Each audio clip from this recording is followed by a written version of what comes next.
Well, most people during their holiday shopping will have to shop for a number of food items, both everything from fresh produce to meats and poultry. And these are two items that we normally try to keep apart.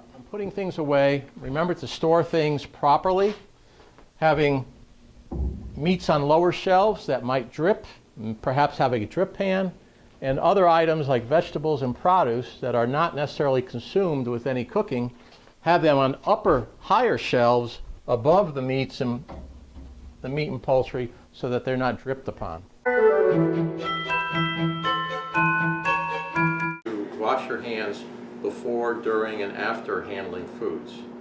Now remember to remove any jewelry that you might be wearing so that it doesn't pick up any contaminants. Use both hot and cold water. Okay. Use a liberal amount of soap in your hands.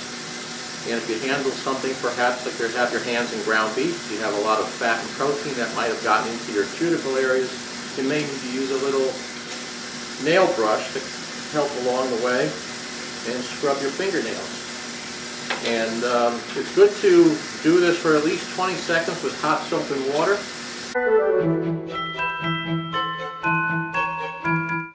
Remember, when you're multitasking during the meal preparation and you have multiple items, please do not mix raw meat products with fresh fruits and vegetables.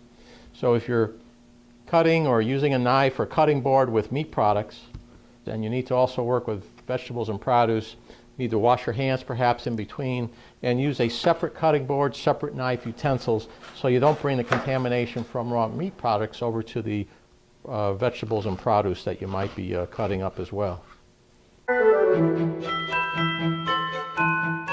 One of the things that you can do to minimize bacterial contamination, even on fresh fruits and vegetables, is use a decontaminating wash or sanitizing rinse. And that can be done very easily using household bleach, an ounce or two per gallon of water, like that.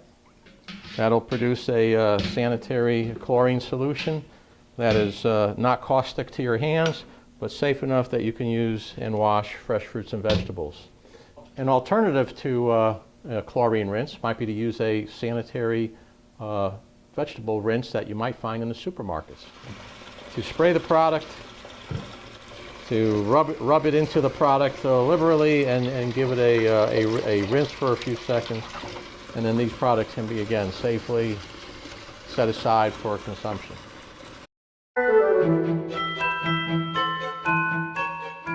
The proper way to thaw frozen poultry products is to place it in a pan of water, completely submerged, and that'll allow, after the water chills up and becomes an intermediate temperature between room temperature and the product, equilibrates between the two, it'll be an even temperature all around that product and it will thaw evenly.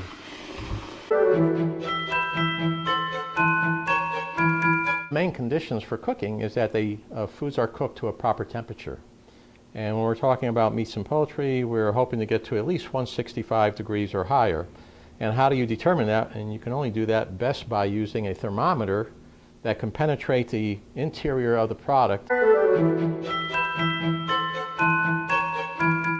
As the guests are arriving, you might still be preparing your meal. So it's best to keep them out of the kitchen. For one, that you might not be distracted from the tasks at hand. And two, some of them might have the flu during the flu season and transfer that to the foods that you're preparing. If you have large quantities of leftovers, instead of saving them in a large container, you might want to break them down into several smaller, shallow containers that can refrigerate and chill quickly. If you have a considerable number of these, you might want to consider freezing some of them for later use.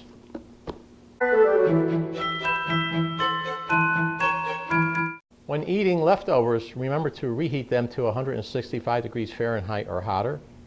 And sauces or gravies should be brought to a rolling boil for at least a minute.